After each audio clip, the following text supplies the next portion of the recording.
तो जैसा कि पिछले एपिसोड में हमने देखा था, अब ये जो बंदा था क्यू सिपिंग, इसको समझ में आ जाता है कि वांगलिंग इसे मार देगा। तो फिलहाल ये एक जगह के बारे में, जगह कहना गलत होगा, एक्चुअली एक स्टेट है यानी कि अवस्था, जिसे गुइक्जी कहते हैं, और उसके बारे में वांगलिंग को बताता है।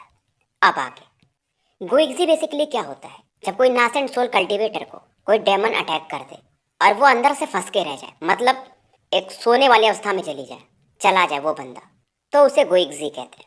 और इससे वो बंदा तभी बच सकता है, या तो अंदर से वो अंदर जो डेमन्स के जा रहा है उससे भगा दे, या कोई बाहर से बंदा जो कि उससे एक लेवल ज़्यादा पावरफुल हो वो उसे बचा सकता है।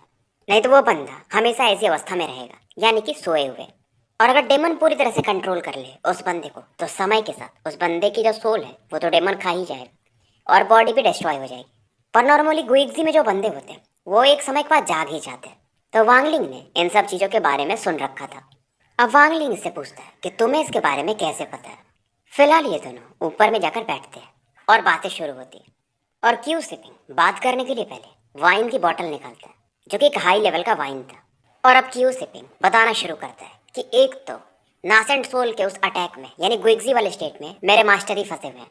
वांगलिंग इसकी तरफ देखता है कि अच्छा, तुम्हें मास्टर को मारना है, कोई बात नहीं, ऐसा मैं कर चुका हूँ। क्यू सिपिंग भी बताता है वैसे भी उनका इंटेंशन सही नहीं था। और ये बताता है कि एक मेरे सीनियर ब्रदर भी थे, मैंने उनको भी, मतलब एक टेक्निक से उन दोनों को उस गुइक्जी स्टेट में फंसा दिया है। 30 साल से वो वैसे ही पड़े हुए हैं और अब तो डेमन लगभग उनको कंट्रोल करने वाला होगा, तो ये सही मौका है हमारे लिए। पर वांगलिंग पूछता है कि तुम्हें एंशिएंट रेस्ट्रिक्शंस क्यों चाहिए था। अब क्यू सिपिंग बताता है कि जहाँ पर मेरे पैलेस मास्टर कल्टीवेट कर रहे थे वो एक एंशिएंट केव है और वहाँ पर एंशिएंट रेस्ट्रिक्शंस भी हैं, तो मैं उसे खोल ही नहीं पा रहा हूँ। और क्यू सिपिंग प्रूफ के लिए कुछ सिंबल्स दिखाता है जो उसने वहाँ से लाया था कॉपी करके। अब वांगलिंग इन टोकन्स को देखता है अपने डिवाइन सेंस से। अब वांगलिंग क्यू सिपिंग से पूछता है कि उनका कल्टीवेशन लेवल क्या है। और सिपिंग बताता है कि मेरे मास्टर तो नासेंट सोल के अर्ली स्टेज में है और मेरे सीनियर ब्रदर, उन्होंने तो जस्ट नासेंट सोल बनाया ही था। और अगर तुमने केव खोल दिया तो मास्टर का जो नासेंट सोल है वो तुम्हारा। वांगलिंग कहता है ठीक है, फिर मुझे थोड़ा समय दो। और इनका डिसीजन ये होता है कि 7 दिन बाद फिर हम मिलते हैं। वांगलिंग अलग डायरेक्शन में निकलता है और ये बंदा अलग डायरेक्शन में, पर इसे पता नहीं चलता है। कोई तो क्रिएचर था जो अब इसे फॉलो कर रहा था, और वो था जू लीगुओ, यानी कि फर्स्ट डेविल। अब वांगलिंग किलिन सिटी वापस लौटता है और अपने कमरे में जाने के बाद जो युनफे का बैग था उसे निकालता है और इसे पिल फर्नेस देखने को मिलता है। और यहाँ पर इसे, मतलब इस लड़की के बैग में बहुत सारे जेड पीसेस मिलती है, जिसमें शायद उसके अल्केमी मास्टर का पिल बनाने का रेसिपी था।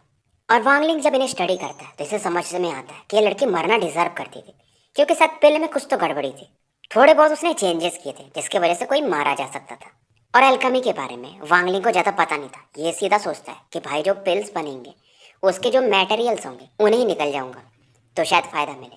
पर इसे यह समझ में तो आता था कि मटेरियल्स को जब फ्यूज़ करके पिल बनाया जाता है तो उसका इफेक्ट अलग होता है।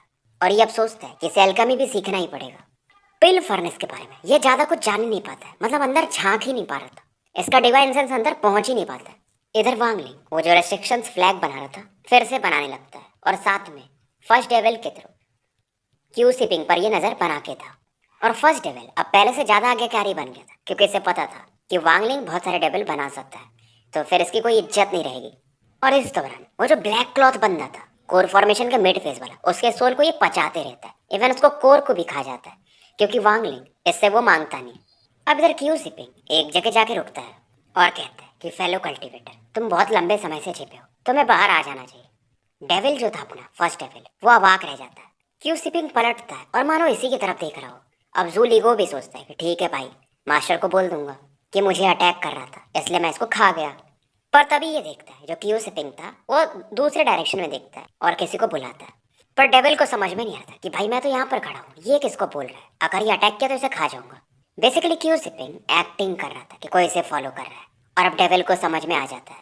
पर क्योंकि क्यू सिपिंग जानता था कि वांगलिंग अलग बंदा है, इसलिए थोड़ा चिंतित था। इस दौरान 2 दिन निकल जाते हैं और वांगलिंग गुफा में ही रहता है और लगातार फ्लैग रिफाइन करते रहता है। तो ये रेस्ट्रिक्शंस फ्लैग रेस्ट्रिक्शंस के समान ही होते हैं, और इससे इंसान एक डिफेंसिव पावर अपने आसपास बना सकता है और किसी को ट्रैप भी कर सकता है। और वांगलिंग जो ये रेस्ट्रिक्शन फ्लैग बना रहा था, इसमें हर तरह के पावर को ये मर्ज करना चाहता था, जैसे attack, defence, guarding, searching, trapping.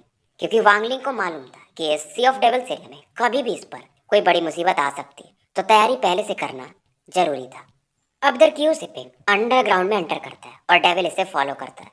नीचे में डेविल को एक केव दिखाई देता है और ये अंदर एंटर कर जाता है और कोई भी जो रेस्ट्रिक्शन होता है इस पर काम नहीं करता है।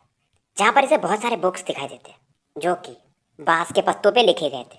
क्यू सिपिंग इस दौरान बाम्बू पर जो एक स्क्रॉल था उसे पढ़ रहा था जिस पर लिखा हुआ था एंशिएंट रेस्ट्रिक्शन। समय बीतता है और ये बंदा प्रैक्टिस करते रहता है। 5 दिन निकल चुके थे।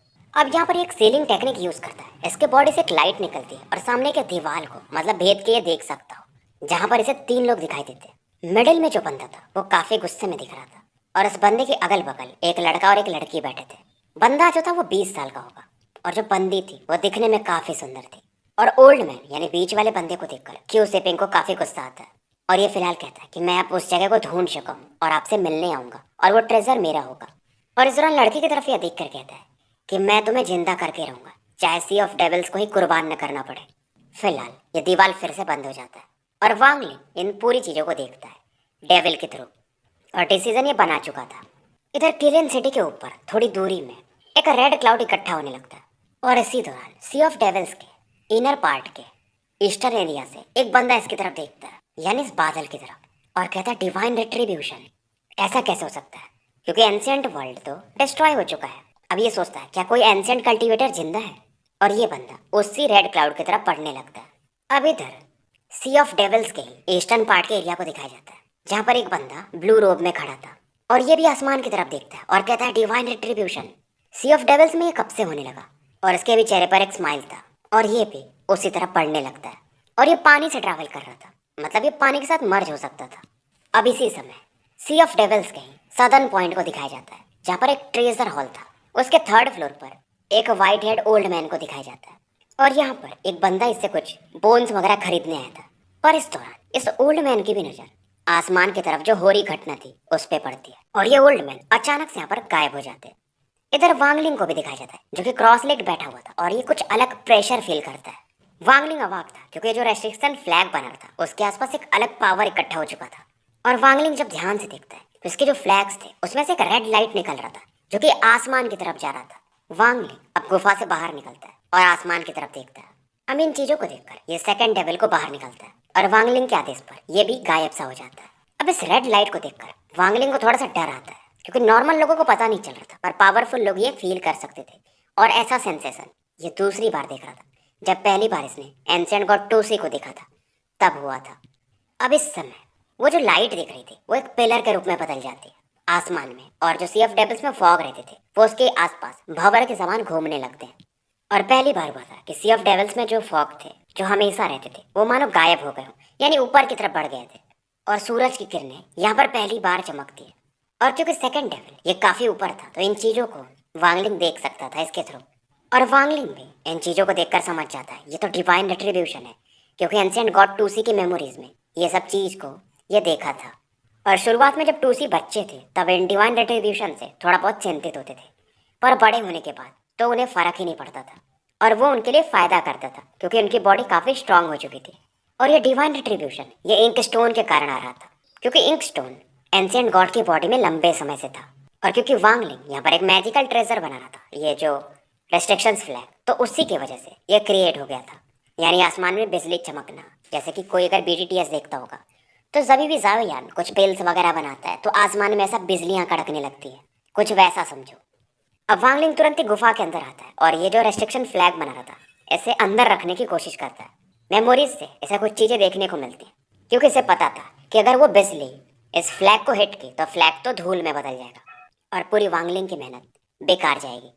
अब बिजली की वजह से वांगलिंग इस दौरान खून की उल्टी करने लगता है और ये इसको लगता है कि अब ये चीज को गिव अप कर देना चाहिए, मैंने ये फ्लैग को छोड़ दो और यहाँ से निकलो। पर तभी एक मिस्टीरियस फोर्स फ्लैग के आसपास प्रकट होता है और वांगलिंग जब ये देखता है तो फ्लैग को पकड़ लेता है। अब जो आसमान में बिजली चमक रही थी ये सीधा इसके ऊपर आती है। फ्लैग जो था इसके लेफ्ट हैंड में चला जाता है और राइट हैंड में एक वेपन सा आता है जो कि मानो इसके कंट्रोल में ना हो। पर बिजली का पावर इतना खतरनाक था कि वांगलिंग दोबारा से खून की उल्टी करता है और इस समय इसके बॉडी में जो भी स्पिरिचुअल एनर्जी था वो पूरी तरह से मानो केओस में हो। इसे समझ में ये आ रहा था कि रेस्ट्रिक्शंस फ्लैग में ये जो रेशे के समान रेड पावर दिख रहा है इसे रिमूव करना पड़ेगा, नहीं तो बिजली लगातार इसके ऊपर गिरती रहेगी और पूरा किलिन सिटी डिस्ट्रॉय हो रहा था। और बड़ी बात ये थी कि जो सी ऑफ डेविल्स के आसपास हमेशा फॉग रहता था, इस पावर की वजह से वो फॉग जा चुका था। तो जो भी आसपास की कंट्रीज हैं जो इन्हें देख नहीं पाती थी क्योंकि फॉग इतना गहरा रहता था, अब वो भी इन्हें देख सकते थे। इधर वांगलिंग क्या फील करता है, इसके बॉडी में जो इसका कोर है वो छोटा हो रहा हो और इसके कोर पर एक लाल धागा सा दिखता है जो कि इसकी एनर्जी को एब्जॉर्ब कर रहा था। और अगर इसका वांगलिंग का कोर ही फट जाएगा तो वांगलिंग मारा जाएगा। वांगलिंग का पावर घट करके कोर फॉर्मेशन के जो कि लेट फेज में था, अब ये मिड फेज में आ जाता है और इसके हिसाब से 3 घंटे और लगेंगे, फिर ये कोर फॉर्मेशन के इनिशियल स्टेज, फिर इसका कोर फट जाएगा। अब वांगलिंग को ये समझ में आता है कि ये जो रेड थ्रेड है जो इसकी बॉडी में जा चुका है उस डिवाइन रेट्रीब्यूशन का, उसको हटाना कैसे है। और अब इसके पास वो इसका स्पिरिचुअल वाटर भी नहीं था क्योंकि एंशिएंट गॉड में अच्छा खासा यूज कर चुका था। इस दौरान वांगलिंग के सामने एक मिडिल स्टेज का बंदा कोर फॉर्मेशन के प्रकट होता है और कहता है, तो वो तुम हो। ये बंदा जो प्रकट हुआ था ये कोर फॉर्मेशन के लेट फेज में था, पर वांगलिंग को फर्क नहीं पड़ता है। वांगलिंग सीधा इस बंदे की तरफ बढ़ता है और वांगलिंग पलक झपकते मानो इसकी बॉडी से इसका कोर ही निकाल देता है और खुद निकल के यहाँ से भाग जाता है। अब वांगलिंग इस समय मानो पागलों के समान था जो कि बहुत सारे बीस्ट का भी कोर निकाल के निकल रहा था ताकि इसका पावर मेंटेन रहे। सुनफान करके यहाँ पर एक बंदा था जो कि नासेंट सोल पे था और वांगलिंग को देखकर ये डर सा जाता है और वांगलिंग इस दौरान भागते रहते हैं और रास्ते में जो भी लोग मिलते हैं खास करके कोर फॉर्मेशन के, उनके कोर्स को निकाल कर खाते रहता है। और बहुत सारे लोगों को ये मार चुका था, इंसान हो या बीस्ट, चाहे वो मेल हो या फीमेल, ये किसी को नहीं छोड़ रहा था जो कि नासेंट सोल के नीचे हो। अब जब ज्यादा लोगों को ये कोर खा लेता है तो इसका कोर फिलहाल स्टेबल होने लगता है, पर प्रॉब्लम अभी भी था, वो रेड थ्रेड इसके कोर के आसपास अभी भी मंडरा रहा था। और वांगलिंग के पास एक ही ऑप्शन था फिलहाल कि अपनी एनर्जी को स्टेबल किया जाए ताकि बाद में फोर्सफुली इस रेड थ्रेड को बाहर निकाल दिया जाए। वांगलिंग आगे बढ़ता है 1000 मील की दूरी पर, ये बहुत सारे बीस्ट को मारते रहता है। अब इस दौरान वांगलिंग को एक बंदा मिलता है जो कि नासेंट सोल के साथ इनिशियल लेवल पे था। वांगलिंग ये इस पर भी अटैक कर देता है क्योंकि वो बंदा एक किलिंग इंटेंट के साथ पहले ही आया था। वांगलिंग यहाँ पर रेस्ट्रिक्शंस फ्लैग को एक्टिवेट करता है और ये बंदा जो भी अटैक कर रहा था वांगलिंग उसे डिस्ट्रॉय कर दे रहा था। अब ये नासेंट सोल का बंदा यहाँ पर एक टेक्निक यूज करता है तो एक टाइगर वांगलिंग की तरफ बढ़ता है, पर वांगलिंग रेस्ट्रिक्शंस को चेन में बदलता है और इस टाइगर को बांध देता है। और मिडिल एज मैन फाइनली बोलता है कि तुम किसके डिसाइपल हो कि इतना खतरनाक ट्रेजर इस बंदे के पास और ये कोर फॉर्मेशन लेवल पे है। और अब इसके अंदर लालच भी आता है। वांगलिंग को समझ में आता है कि जो बिजली कड़की मतलब जो इसने रेस्ट्रिक्शंस फ्लैग बनाए उसी की वजह से तो इसका फ्लैग अलग लेवल पे जा चुका है और इसके पूरे पावर को वांगलिंग अभी समझना शुरू किया था। वांगलिंग यहाँ पर अपने टीचर का नाम बताता है, गुलान। गुलान बेसिकली एंशिएंट एम्परर का नाम है। तो मिडिल एज मैन भी चौंक जाता है कि वो तो 200 साल पहले गायब हो चुके हैं क्योटिक ब्रोकन स्टार में। अब वांगलिंग यहाँ पर क्योंकि इसके पास एंशिएंट एम्परर का बैग भी था तो उसे निकाल के दिखाता है, उस पर लिखा हुआ था लैंड। अब ये बंदा रुक जाता है क्योंकि इसे मालूम था एंशिएंट एम्परर बहुत पावरफुल है। अब वांगलिंग आगे भाग रहा था और जो स्पिरिचुअल लिक्विड इसके पास थे उन्हें पीना शुरू करता है। फिलहाल ये अपने सोल डिवोर टेक्निक को यूज करता है और जो भी सोल कोर्स थे इसके पास ये उन्हें भी एब्सॉर्ब करता है क्योंकि वांगलिंग ने यहाँ पर अलग मेथड से लोगों को किल किया था, उनके सोल को भी इकट्ठा किया था और बॉडी का जो कोर था उसको भी। और क्योंकि अब इसका जो सोल था ये सोल डिवोरर था और इसका खुद का कोर था सोल का भी, तो ये बाकी लोगों के सोल को इजीली एब्सॉर्ब कर सकता था। फिलहाल वांगलिंग एक जगह पर बैठता है और रेस्ट्रिक्शन फ्लैग को एक्टिवेट कर देता है ताकि कोई इसका लोकेशन न जान पाए। इधर 2 दिन बीत जाते हैं और वांगलिंग का जो कोर था वो अभी भी छोटा हो रहा था और इसका पावर लेवल कोर फॉर्मेशन के अर्ली स्टेज में आ चुका था। और वांगलिंग यहाँ पर एक अलग प्रिपरेशन कर रहा था कि मानो इसका अगर कोर फट भी गया तो ये एक अलग कोर बना रहा था एक अलग लोकेशन पे सोल फ्रैगमेंट्स के थ्रू। और जहाँ जहाँ पर इसने लोगों को मारा था शायद उनके जो सोल्स थे अपने आप इसकी तरफ वापस लौटने लगते हैं। 3 दिन और बीत जाते हैं और वांगलिंग फाइनली रेस्ट्रिक्शंस फ्लैग को डीएक्टिवेट करता है। और अब वांगलिंग रेड थ्रेड पर अटैक कर चुका था। रेड थ्रेड को क्योंकि इसका पावर लेवल पूरी तरह से मैनेज हो जाता है यानी कि वापस लौटता है तो उसको ये हटा देता है।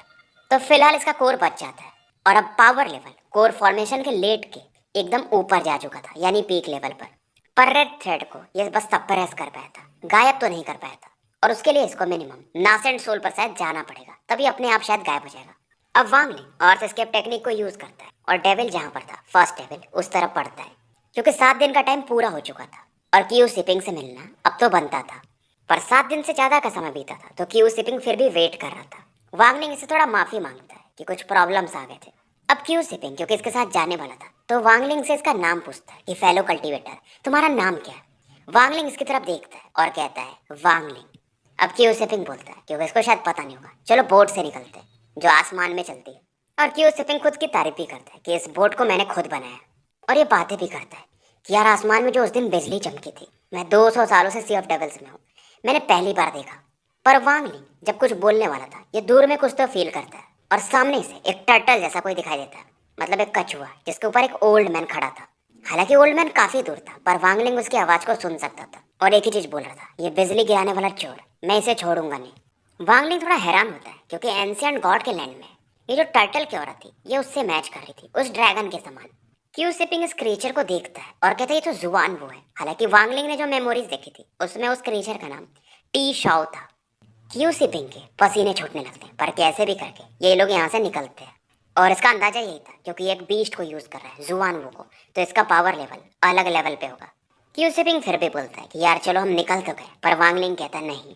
क्यू सिपिंग पलट के देखता है ओल्ड मैन की तरफ, जो कि एक फॉर्मेशन जैसा इसको लगता है, पर वांग लिंग इसे बताता है ये फॉर्मेशन नहीं है, ये बेसिकली एक रेस्ट्रिक्शन बना रहा है।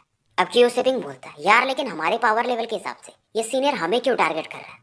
वांग लिंग कुछ बोलता नहीं है, पर पूरे एरिया को अपने डिवाइन सेंस से ये स्कैन कर रहा था।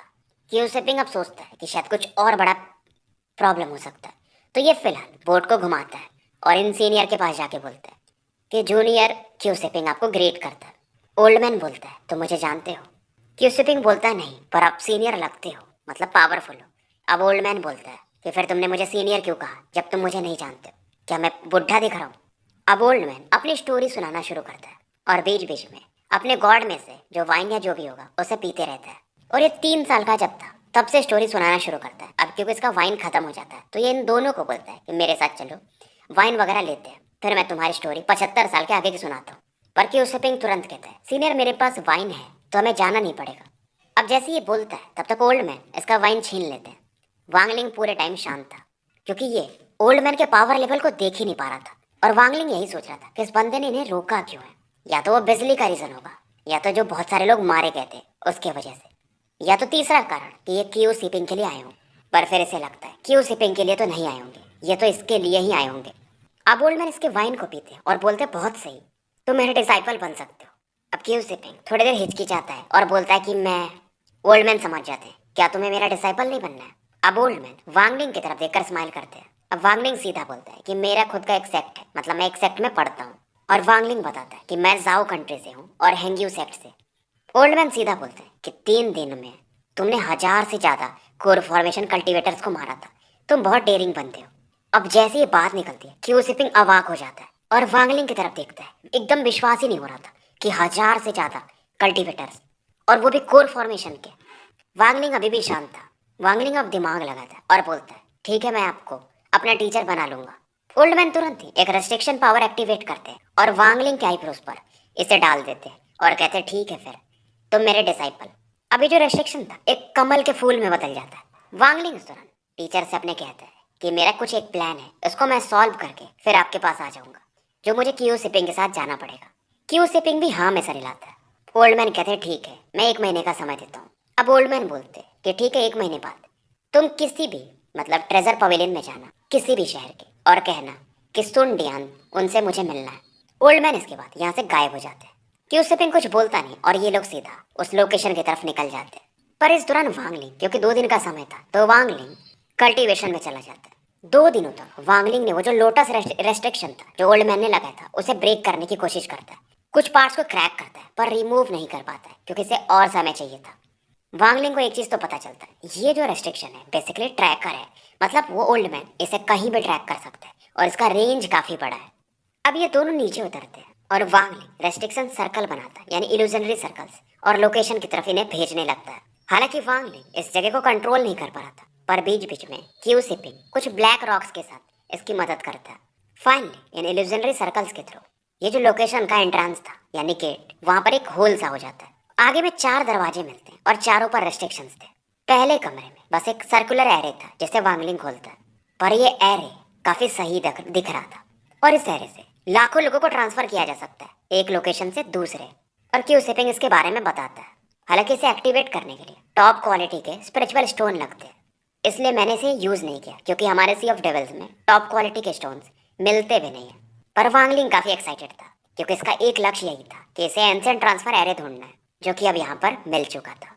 प्रॉब्लम यही था कि एंशिएंट ट्रांसफर एरे लेकर कहाँ जाता है ये इसे पता नहीं था। ऐसे ही एक और रूम को खोलते हैं जिसके बारे में क्यू सिपिंग बताता है कि इसके टीचर ने यहाँ पर जो भी इंग्रेडिएंट्स थे उसके थ्रू पिल्स बना लिए। अब बसता ऐसे करके आखिरी रूम, जिसमें इसके टीचर इसके सीनियर ब्रदर उस रूम में थे, और जब ये रूम खोल जाएगा तो ये लोग उनके नास एंड सोल को ले सकते हैं। पर वांगलिंग कहता है मान लो कि अगर वो गुइक्जी वाले स्टेट में नहीं हुए तो। पर क्यू सिपिंग कहता है कि आप टेंशन मत लो, वो लोग गुइक्जी में ही हैं, लेकिन अगर कुछ नहीं रहा मतलब प्रॉब्लम है तो मैं उसके लिए भी तैयार हूँ। और ये कुछ अगरबत्ती जैसा निकालता है जो कि किसी के भी हार्ट को कंफ्यूज कर सकता है। पर यहाँ का जो रेस्ट्रिक्शन है वो काफी डेंजरस है, तो आपको सावधान रहना पड़ेगा ब्रदर वांग। अब वांगलिंग अपने इल्यूजनरी सर्कल्स इस चौथे रूम की तरफ बढ़ाता है, पर जैसे ही बढ़ाता है यहाँ पर एक बीस्ट अपीयर होता है और इसके इल्यूजनरी सर्कल्स को निकल जाता है।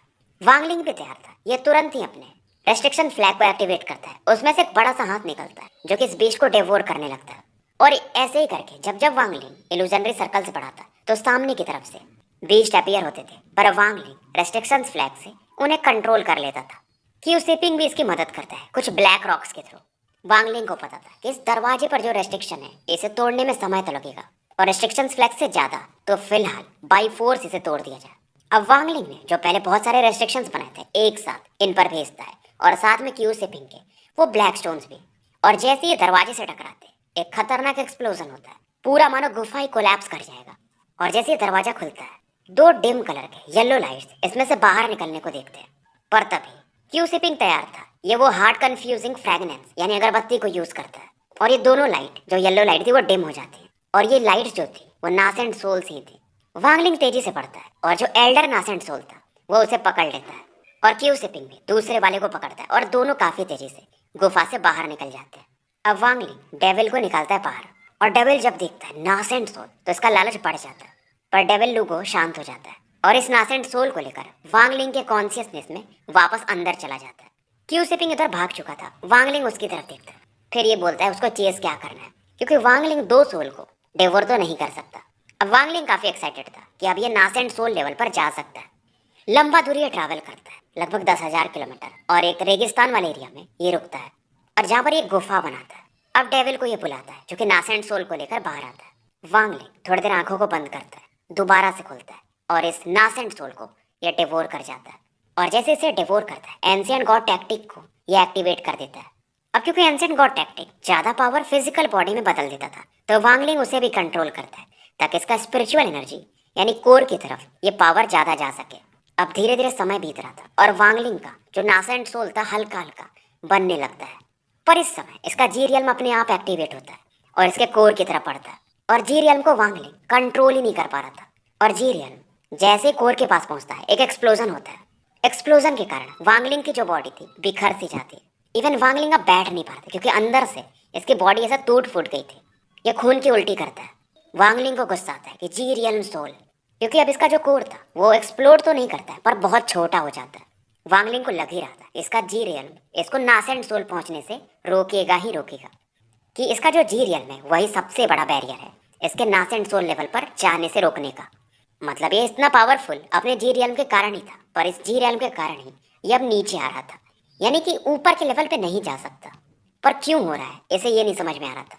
3 दिन लगते हैं ये फिर से रिकवर करता है, और उसके बाद ये आधे महीने तक ट्रैवल करता है, नए नए शहर जाता है, जी रियल्म के बारे में कुछ पता चले। अब इसे याद आता है क्यू सिपिंग जिस गुफा में ले गया था वहाँ पर बहुत सारे बुक्स थे, तो इसलिए वांगलिंग उसी गुफा की तरफ मूव करता है। 5 दिन में ये वहाँ पहुँचता है। वांगलिंग वहाँ पर पहुँचता है, क्यू सिपिंग था नहीं वहाँ पर, और इन बुक्स को पढ़ने लगता है। इनमें से किसी पर जी रियल्म के बारे में कुछ मिलता नहीं है। इसे ये तो समझ में आ गया था कि जी रियल्म का जो पावर है वो एक डिवाइन पावर है जो कि एक सांस में यानी बोला कि डिस्ट्रॉय और सामने वाला मारा जाता है। पर इस दौरान वांगलिंग की नजर एक बांस के पत्ते पर पड़ती है जिस पर जी रियल्म के बारे में लिखा हुआ था।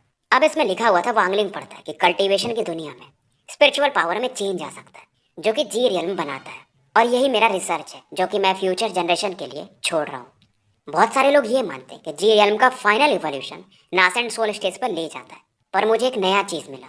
मुझे बहुत सारे लोग मिले जिनके पास जी रियल्म था। ज्यादातर तो लोग कोर फॉर्मेशन पे ही रुक गए, कुछ एक लोग नास एंड सोल पे रुक गए, और कुछ लोग इसके ऊपर वाला लेवल स्पिरिट सीवरिंग यानी कि सोल फॉर्मेशन स्टेज। और इन सभी का श्रेय मतलब इस पावर लेवल पर जो ये लोग पहुंचे वो एक ही बंदे को जाता है जो कि पहली बार जी रियल्म पे पहुंचा था, जिससे कि मैं मिला था। फिलहाल वो बंदा नास एंड सोल पे था। ये बंदा भी नास एंड सोल से ऊपर जाना चाहता था स्पिरिट सेवरिंग पे, मेरी मदद चाहता था, पर मैं भी उसको इस लेवल पे ले नहीं जा सका। वांगलिंग पूरे टेक्स्ट को लाइन बाय लाइन पढ़ रहा था और कंफ्यूज ज़्यादा होता है। अब वांगलिंग को ये लगता है कि इसके जी रियल्म का जो मैक्सिमम लेवल है वो कोर फॉर्मेशन है, मतलब ये कभी भी नास एंड सोल पे पहुंच ही नहीं पाएगा। और वांगलिंग को ये पसंद नहीं आता। मतलब 400 साल मैंने सफ़र किया और मैं अगर ब्रेक थ्रू कर नहीं सकता तो मैं क्या करूँगा? न तो ये सेटुनान को फिर जगा सकता है, न तो टेंगुआन से बदला ले सकता है, न तो अपने शहर जाओ लौट सकता है। पावरफुल ये इसीलिए था क्योंकि इसके पास जी रियल में था, यानी कोर फॉर्मेशन में इसे कोई हरा नहीं सकता था। बट ऊपर का क्या? अब ये जो बंदा था जिसने ये पेपर लिखा था, रिसर्च पेपर, उसने एक हार्ड चॉइस भी यहाँ पर दिया था कि अगर तुम अपने जी रियल को छोड़ दो तब तुम नास एंड सोल पे जा सकते हो। यानी कि तुम्हें अपना कल्टीवेशन फिर से शुरू करना पड़ेगा, क्योंकि कल्टीवेशन तुम अब पूरा त्याग दोगे तो जी रियल में गायब हो जाएगा। अब वांगलिंग थोड़ा चिंतित था कि अगर जी रियल्म को गिव अप नहीं करेगा तो आगे बढ़ नहीं सकता। पर जी रियल्म था बहुत पावरफुल चीज़। 400 साल की इसकी मेहनत जाएगी, पूरा शुरू से कल्टीवेशन, और सी ऑफ डेविल्स में शुरुआत से कल्टीवेशन, ये कहीं भी मारा जा सकता है। फिलहाल वांगलिंग कुछ सोचता है और इस गुफे से बाहर निकलता है। पहला इसके दिमाग में ये आता है कि ये जो लोटस रेस्ट्रिक्शन है इसे हटाना पड़ेगा। तो स्टोरी यहीं समाप्त करते हैं।